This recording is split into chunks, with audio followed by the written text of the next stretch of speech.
merit and virtue in their thoughts do not slight others, but always respect them. Those who slight others and do not cut off the me and mine are without merit.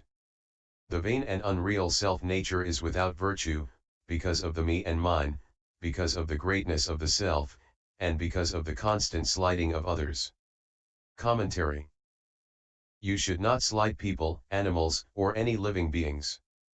For example, whenever Sataprabhuta Bodhisattva met someone, he immediately bowed and said, "I dare not slight you because you are going to be a Buddha." Sataprabhuta Bodhisattva, who was a previous incarnation of Shakyamuni Buddha, realized Buddhahood because of his practice of universal respect while walking the Bodhisattva path. Those who slight others and do not cut off the me and mine are without merit. You have no merit if, whenever you meet someone, you immediately become jealous, terrified that they will be better than you are or more intelligent or will surpass you in some other respect. Your jealousy causes you to belittle them. You see yourself as great. "See how big I am," you say. "No one can compare with me." In the present age there is no emperor, but if there were, it would certainly be me. None of you would have a share. Why? Because I am more intelligent than all of you. I can dominate you, but you can't dominate me. I, myself, me and mine are not cut off and not put down. There is no room for merit, because you are too full of self. You do not really cultivate, and so your self-nature is unreal. You are not basically genuine, you do not believe in yourself and you do not know whether you are true or false. I did not tell you to drink or smoke. Why are you drinking and smoking? I did not tell you to go gambling. Why did you go? You don't know why you do these mixed up things. The self-nature in this way is vain and unreal. This happens because you have no virtue and you see yourself as too big. Look at me, you say, "I am a Buddha." This is like a certain person who said, "This Dharma master is enlightened and I am just like him." He did not say that he himself was enlightened. He said that the Dharma master was enlightened and that the two of them were just alike. He might as well have introduced himself by saying, "I am enlightened." This me, myself, and I is too big. There is no merit here. Sutra. Good knowing advisors, continuity of thought is merit, and the mind practicing equality and directness is virtue. Self-cultivation of one's nature is merit, and self-cultivation of the body is virtue. Commentary. In thought after thought, without interruption, every thought should be right. In thought after thought, without stopping, every thought should be cultivation. This is merit. At first it is forced, but after a time it becomes natural, and the naturalness is merit. Always be even-minded and impartial, direct, and without deceit. That is virtue. If you have not seen your nature, you must cultivate it. How do you cultivate it? By not giving rise to affliction.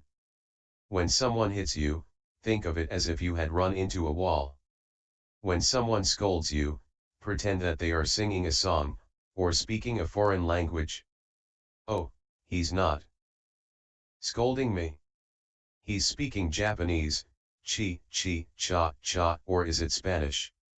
If you think of it that way, there is no trouble at all.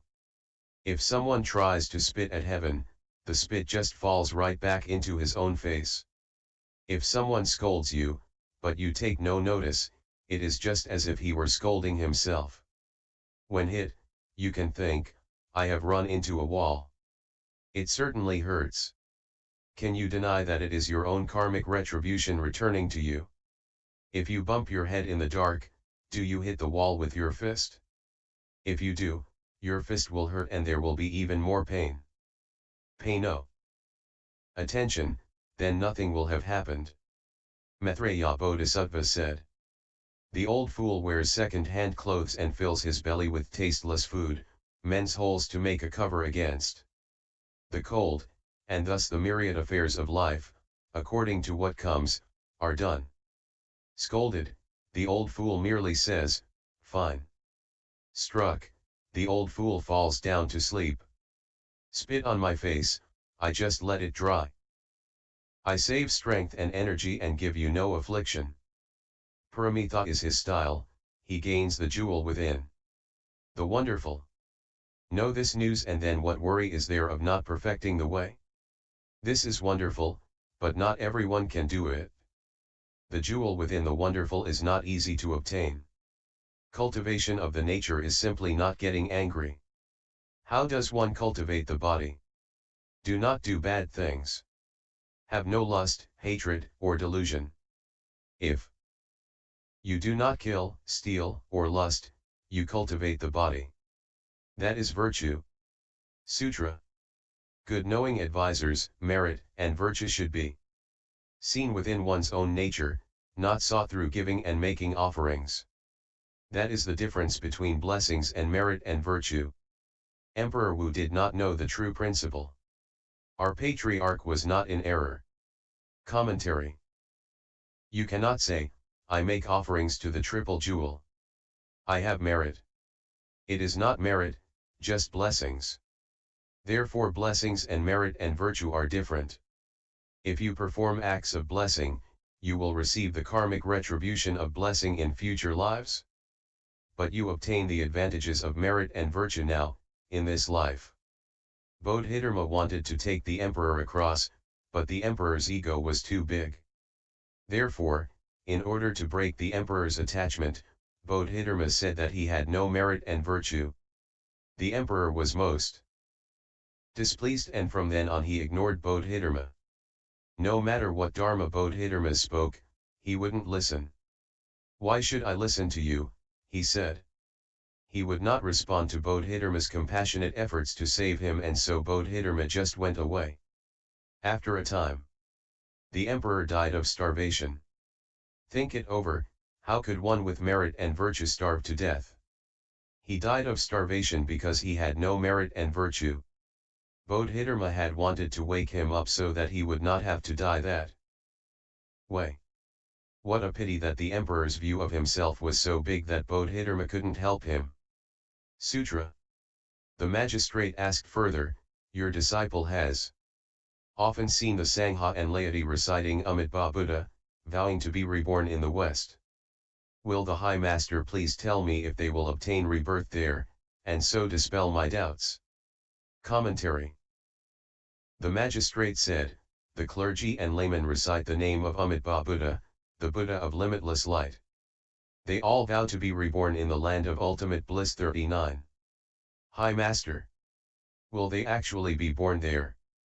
The magistrate himself understood the principle, but he knew that others present in the assembly did not understand, and so he asked the sixth patriarch for an explanation. At that time, the reciters of the Buddha's name slandered the Ch school. 40. Ch school people eat their fill, sit down, shut their eyes and go to sleep. What kind of work is that? Lazy work. They don't compare with those who recite the Buddha's name. Recitation is the best dharma door. The Ch school fired back, you recite the name of Amitabha Buddha to gain rebirth in the West. In the past, before Amitabha Buddha, what Buddha's name did you recite? And so they fought, saying, you're wrong. You're wrong, until, finally, nobody knew who was right. Sutra. The master said, magistrate, listen well. Huineng will explain it for you.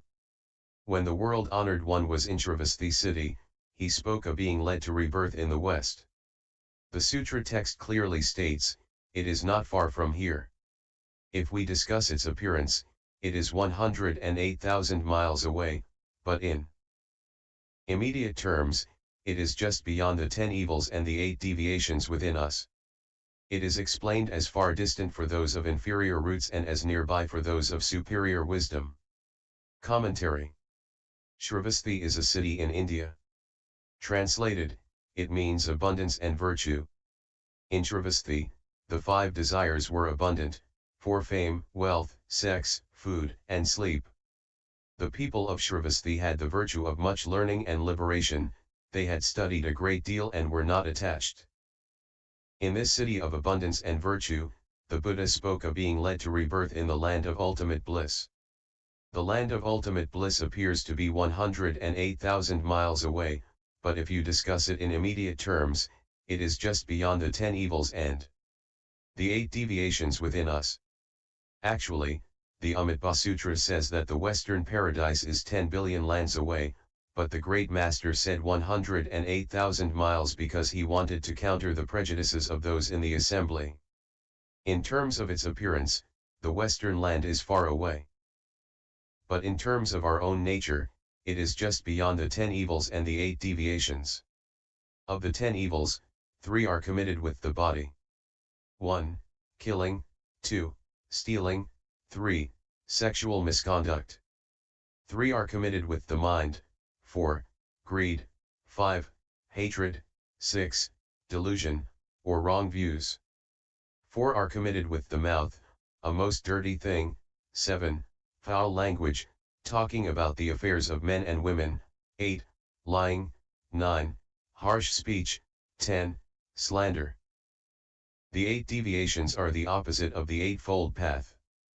Shakyamuni Buddha taught the Eightfold Path of 1. Right views, 2. Right thought, 3. Right speech, 4. Right action, 5. Right livelihood, 6. Right vigor, 7. Right recollection, 8. Right concentration. The 8 deviations, then, would consist of deviant views, deviant thought, deviant speech, deviant action, deviant livelihood, deviant vigor, deviant recollection, and deviant concentration. The Buddha spoke of the Western paradise as distant to those of common intelligence. To those of superior intelligence he spoke of the Western paradise as being on the other side of the 10 evils and the 8 deviations within their own self-nature. Sutra. There are 2 kinds of people, not 2 kinds of Dharma. Enlightenment and confusion differ, and seeing can be quick or slow. The deluded person recites the Buddha's name, seeking rebirth there, while the enlightened person purifies his own mind. Therefore the Buddha said, as the mind is purified, the Buddhaland is purified. Commentary. The 2 kinds of people are not white people and yellow people, but wise people and deluded ones. There is only one Dharma, deluded or wise, you cultivate the same Dharma. Confused people recite the Buddha's name and expect to be reborn in the Western paradise, while the wise recite the Buddha's name in order to purify their own minds. The pure mind is the Western paradise. If you understand that, then it is not 10 billion lands away, it is right here. If you don't understand, you don't know how many Buddhalands beyond even that number it is. It is said, confused, 1,000 books are few, enlightened, 1 word is too much. When confused, you may study the sutra, study that sutra, investigate back and forth and still not understand. When truly awake, there is no need to study, 1 word is too much. But you must truly understand. Do not pretend and say, I don't have to recite the Buddha's name. That is just laziness. Once a man who was well read said to me, I have read many books, and now I find that they are all wrong, so I no longer read books. He meant that he had realized Buddhahood and he no longer needed anything. This is extremely stupid behavior. Understanding nothing, he faked. Understanding. You may try to brew tea in cold water, forcing it to steep, but you will never get tea. How can you brew tea in cold water? There are many strange people in the world in uncountable number. Sutra. Magistrate, if the person of the East merely purifies his mind, he is without offense. Even though one may be of the West, if his mind is impure he is at fault. The person of the East commits offenses and recites the Buddha's name, seeking rebirth in the West. When the person of the West commits offenses and recites the Buddha's name, in what country does he seek rebirth? Commentary. Whether you are in the East or West, you must not commit offenses. If you do, you won't be reborn in any direction except that of the hells, animals, or hungry ghosts. If you recite the Buddha's name and hope to be reborn in the Western paradise, you must also cultivate goodness. If you cultivate dhyana meditation, you must also cultivate good deeds. Unless you nurture merit and virtue, you cannot become accomplished in your cultivation. Magistrate, if the person of the East merely purifies his mind, he is without offense. The pure mind has no confusion, no selfishness, and no profit-seeking. It is without jealousy, obstruction, greed, hatred, and delusion. Purify your mind and get rid of all deviant thought. Then you will be without offense. Even though one may be of the West, if his mind is impure, he is at fault. This is an analogy. The sixth patriarch is not saying that Western people have impure minds, because those of the Western paradise are completely different from people of this world. They do not need to purify their minds, since their minds are pure to begin with. They aren't greedy, hateful, or stupid, and the three evil paths do not exist for them. Do not use this passage to try to prove that the sixth patriarch said people of the West have impure minds. The people of the West have neither purity nor impurity. The person of the East commits offenses and recites the Buddha's name to be reborn in the West. When the person of the West commits offenses and recites the Buddha's name, in what country does he seek rebirth? This is another analogy. Those of the West never commit offenses. The sixth patriarch wanted to break attachments, and so he asked, if people of the East recite in order to be born in the West, then when people of the West recite, where do they seek rebirth? If you wish to be reborn in the West,